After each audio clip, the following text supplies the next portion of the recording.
Hello friends, સ્વાગત છે તમારું અમારી યુટ્યુબ ચેનલમાં। આજે આપણે કાચી કેરીની ખટમીઠી ખાવામાં મજા આવી જાય એવી ચટણી બનાવીશું। ચટણી આજે બે રીતથી બનાવીશું।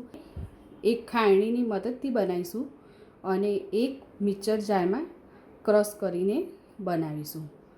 તો અહીંયા મેં અત્યારે 150 ગ્રામ જેટલી કાચી તોતાપુરી કેરી લીધેલી છે, જેને છાલ ઉતારીને રફલી ઝીણા ઝીણા કટ કરીને ટુકડા કરી દઈશું।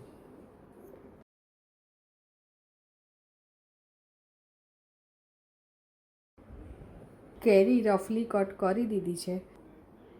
ખાયણીની મદદથી એને ક્રશ કરી દઈશું।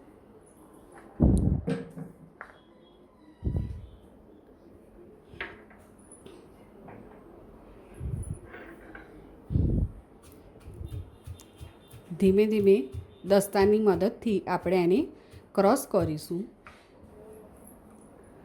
જલ્દી ક્રશ થઈ જાય એટલે સ્વાદ અનુસાર થોડું મીઠું ઉમેરીશું।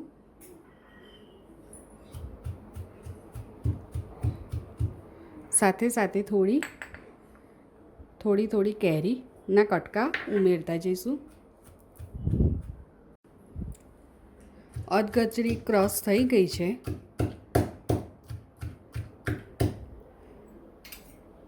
હવે એમાં 2 કળી લસણ, 2 ચમચી જેટલો ગોળ છે। તમે જેવું ગળપણ જોઈતું હોય એ પ્રમાણે તમે ગોળ ઉમેરી શકો છો।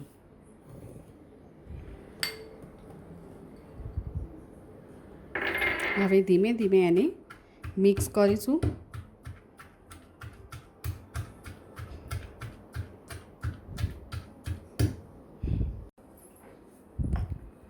ગોળ સરસ એવો અંદર ક્રશ થઈ ગયો છે। કેરી સાથે સરસ મજાનો ભળી ગયો છે। એમાં લાલ મરચું પાવડર 1 ચમચી છે। તમારે જેવું તીખાશ જોઈએ એ પ્રમાણે તમે તીખું ઉમેરી શકો છો। અને 1 ચમચી ધાણા જીરું પાવડર।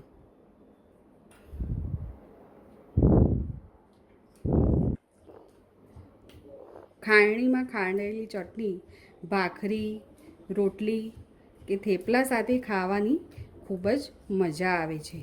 આને તમે 3 થી 4 દિવસ સુધી ફ્રીજમાં સ્ટોર કરી શકો છો।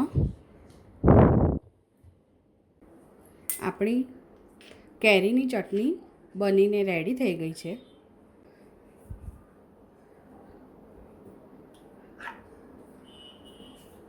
આવી રીતે ભરીને તમે ફ્રીજમાં સ્ટોર કરી શકો છો।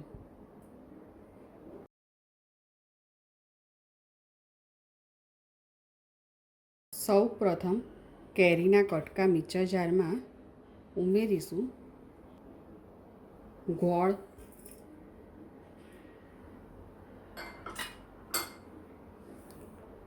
મરચું, સ્વાદ અનુસાર મીઠું, 2 લસણની કળી અને ચમચી ધાણા જીરું પાવડર। મિક્સરમાં હવે ક્રશ કરી લઈશું। જરૂર પડે તો થોડું પાણી ઉમેરીશું।